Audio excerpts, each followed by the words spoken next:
Hello everybody and thank you for joining me. This is Ciara from Ciara T Designs and welcome to Spooktember. It is going to be a Halloween series I'm going to run all month.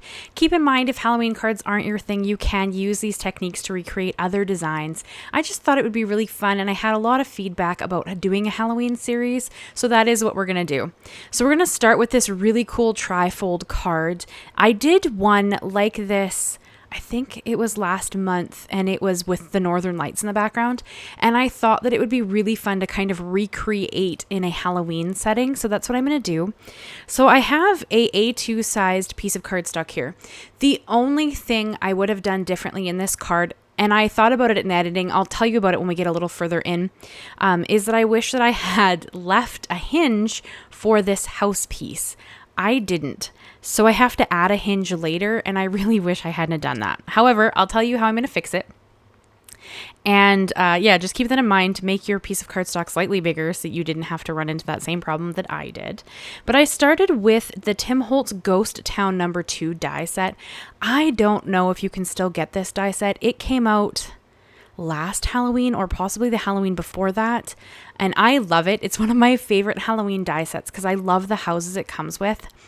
And then I also brought in the new Vault Fright Night die set. That's this tomb, I guess it's tombs, these tombstones that you're going to see me die cut right here. So here you can see I created a tab for the second layer, but on the first layer I wasn't even thinking, and I didn't leave a tab to go around the card, which in a trifold you need. So that is one thing I would do differently from the start. However, you guys know that I like to use what I've made, and I'll show you how I'm going to fix it, and then I'll tell you what I would have done differently, because I had a thought while I was editing, but I'll bring it up as we get a little further in.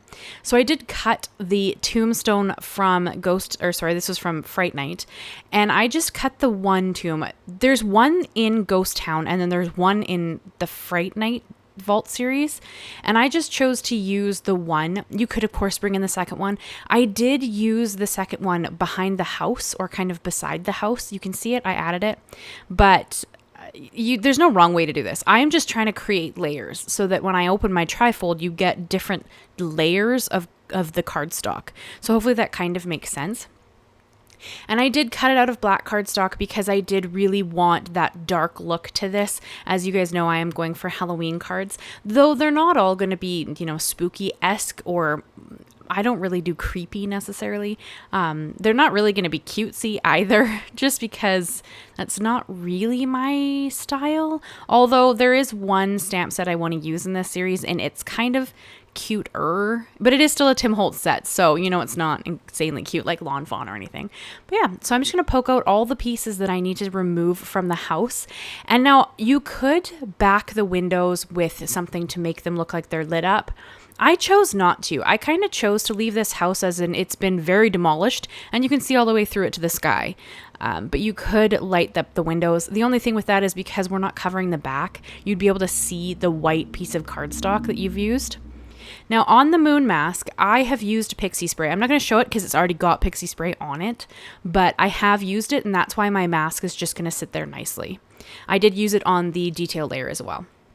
And then I'm going to bring in my sprays, because this is one of the funnest ways to create a Halloween background, in my opinion, or a lot of vibrant backgrounds. It's a lot of fun.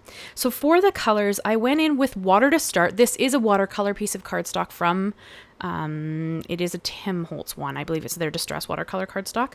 And then it was splattered with some water. I added water to start so that I would get a nice blend. Then I went in with Hickory Smoke Distress Stain.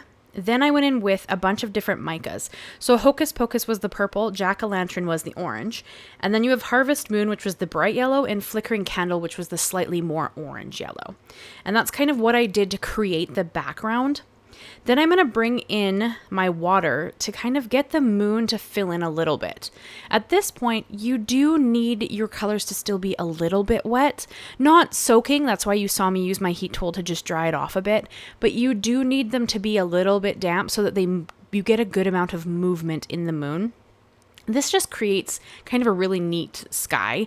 Obviously, it's not super realistic. I'm not going for that. I never do. I kind of like vibrant and fun, so that's kind of what I tend towards with my colors. You could, of course, make this a more realistic looking sky if that was something of interest to you, but I don't really, that's not my, my thing, because I'm about to add purple to the moon as well.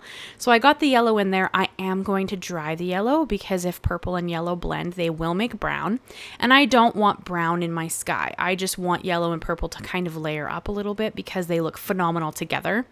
So I'm going to add just a touch more water, like a very, very small amount of water. Sorry, I had to fix my hose there. And then I'm going to add a little bit of the purple, just a touch. And then I'm going to water it out just a little. And then I'm going to dab a little bit of it off. I'm going to dry it right away. I just wanted a little more of the purple in the card because you only see it at the bottom, and that's going to be covered up by the trifold, so you don't end up seeing it very much, and I just wanted a touch more of it. If you don't want to add the purple to the moon, don't. That's perfectly okay. And then I'm just going to add the mask back so that I can darken around the moon, making it look even more vibrant. I brought in Distress ink for this. I just own the minis for the inks, and I went around the moon with the moon mask again with black Soot Distress ink and just kind of helped that pop even more. You'll see when I lift the mask off.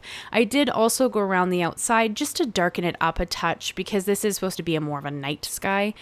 So I just kind of toned back the colors a little bit, and that kind of gave me more of that vibrant moon look, as you can see here, because now it looks even more like it's glowing, which I love. So then I brought in the detail layer. You could leave this out and leave the moon exactly how it is, but I thought it would be kind of fun to add just a touch more detail. So I'm going to bring in Hickory smoke again, and that's what I'm going to use to do the detail on the moon. It's very, very light. It's not super obvious, but it's just another form of texture in the moon, and I love that, so I'm really happy with it. But you could, of course, skip this step and just leave the texture that you've added with the sprays into the moon. Or you could add no sprays and then just bring in this stencil to do the actual texture of the moon. Completely up to you. So many different options. I love it. And now this is the point where I decided I wanted to add a touch more of the yellow back in. I chose to bring in the Distress Spritz in Fossilized Amber, and you can see I'm kind of a little ways away so that I can get nice splattery bits, because I love that kind of splotchy look. You could do this with water, you could do this with Distress Oxide, like there's so many options here. I just chose to go in with the Spritz because I love shimmer, as you guys can tell, and I just thought that was really fun. Although it doesn't show up as much on top of the Micas because the Micas are already so shiny on their own. So keep that in mind if you want a really shiny card. The Spritz won't be as obvious on top of the Mica as it is the more flat colored sprays, so just keep that in mind. I don't mind. I love glitter and all the shiny things, so I'm perfectly happy with it, but that is one thing that I did notice. And then I brought in the clouds from Ghost Town 2, the die set. You have some of these also in Fright Night, but I found that the Ghost Town ones are just a little bit bigger, so I opted to go with those ones. But you have very similar clouds in Fright Night, so you could use those instead. And then I just ran them through my Xyron sticker maker because they are vellum. I wanted them to I didn't want to add glue. Generally, you guys know that I prefer liquid glue. That's kind of my preferred way to use or to adhere things. But because they're all vellum, it's easier, I've found, to not have the glue show through if you use something like a sticker maker instead. So I have the 1.5 inch sticker maker. That's what you saw me just use for these. And I recently bought a 5-inch sticker maker just so I could do bigger items. And I'm really looking forward to using it, although I haven't needed to yet. I'm sure we'll bust it out here pretty soon, but I'm pretty excited about purchasing it and having it in my room, my craft space. But yeah, so I'm going to use my tweezers to gently lift up these vellum clouds now that they have adhesive on the back, because they can rip. They are fairly delicate as they're vellum, right? So I'm just trying to be really careful to not rip my clouds before I even place them on my card. And I opted to just do 3. I think that they look beautiful, and they're kind of subtle that way, like they're eerie and beautiful, and they're just, they kind of are eye-catching on their own without being having too many of them. Because you have to keep in mind, again, this is all behind the rest of the dark silhouettes. So it's not incredibly eye-catching, but it still looks great. And now this is where I had to make the hinge because I realized that I hadn't cut my house piece where I needed, like where I left myself something to create the hinge from. Now, not a big deal. It's not hard to create a hinge. The only thing I wish I had done differently, though, is that well, first of all, I wish I had left a hinge. Second of all, I wish that I had kind of maybe done a little hill in the front. So instead of just cutting the hinge like I've done here, and then you're going to see me score them so that they bend easier around the card front, I wish that I had, and I might go back and actually do this because I think it would look really neat. When I add the hinge, you can see this very obvious stop of the cardstock, right? Because it's another thick piece of cardstock on top of thick cardstock. So I kind of wish I had done maybe like a tapered hill and had it kind of just go off on its own so it didn't look so blunt. Like hopefully that kind of makes sense. And you'll see it here as I actually start adhering these pieces. I am going to use double-sided tape for that just because I find double-sided tape works better when I want to adhere a hinge. I find it to be more secure. And then I don't have to wait for it to dry for a long time, as I get a little impatient. I like to sit down and make my cards in one sitting. Sometimes it takes me, a few hours. Sometimes it takes me a whole day. It just depends on how in-depth the card is. But because I record videos, I like to sit down and do the card, pretty in full. I mean, once in a while I'll step away if I'm struggling with something and then come back to it later. But as a general rule, I like to create the whole thing in a sitting, unless it's like a mixed media piece that's large or something. But so I get impatient with liquid glue, so I like to use double-sided adhesive for this. So I'm going to adhere my tombstones to the back of the panel. And this is one continuous piece and it looks great. I love that I left a hinge here. And I mean, you could die cut the house and stuff, but I hate to waste pieces I've already created when I have a solution. It's just that you're going to see when I add this hinge, it stops very drastically, right? So the hinge is there and you can obviously see it. It's not like it's hidden by any stretch of the imagination. So the only thing I would do now, and I still may go back and do this, is that I would take that hinge and add another piece of black cardstock where it kind of makes like a little hill going down and then tapers off completely so that it's not this just drastic hinge sitting there. It's, a tapered piece that looks like a little mountain or a little hill kind of in front of the house. So that is what I would have done to fix this and not make it look quite so blunt. Because it's just cut there, right? So that's what I would do to fix it at this point. Otherwise, I would have cut a hinge and it wouldn't have been a concern. But I wasn't thinking about that when I started. I was just like, oh, look at this leftover black piece of cardstock I can use. But yeah, so then I brought in a piece of HammerMill. I'm just going to adhere that to the back so I can hide the hinges and all the ink spills and whatever. And this will give a clean area for someone to write on to send this card, or me, whoever. I do sell my cards, so who knows who's going to get to use it. But that is kind of where I went with this. Now, to help differentiate my black pieces in the front, you guys know I love adding some white gel detail. I think that it just adds so much life. It's kind of like giving a rim lighting to the whole effect. Now, I am not following proper lighting here because obviously I know where the light source is. I know where the moon is. I know it's behind my pieces, so it would cast differently. But I'm not concerned about that. I just want to create differentiation between the house layer and the tombstone layer. That's kind of what I'm going for, and just giving it a little more life. I find the white highlights really bring a flat image to life, and because it's a silhouette, I don't really want to do anything else here. I'm not going to bring in any other colors. I'm not going to, whatever.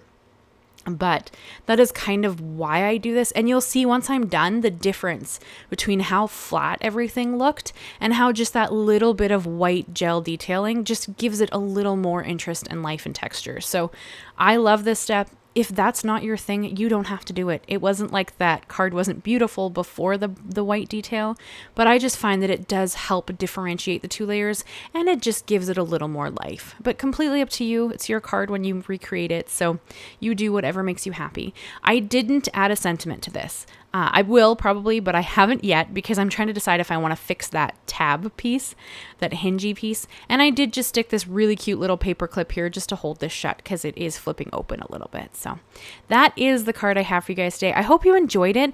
Let me know what you think. Leave me a moon if you watch the video all the way through so that I can see that. And yeah, tell me your thoughts. Are you excited about Spooktember? I am. I sat down with all of my Halloween stuff and I planned out every project that I want to make this month, and I'm really excited to share them with you. So make sure you come back, check them out, subscribe if you haven't, leave me a like, leave me a comment, and if you ever have any questions, please leave them in the comments. I do try to answer the questions in a timely fashion. And yeah, everything is linked and listed down below. Thank you so much, guys, and I will see you again very soon. Bye-bye for now.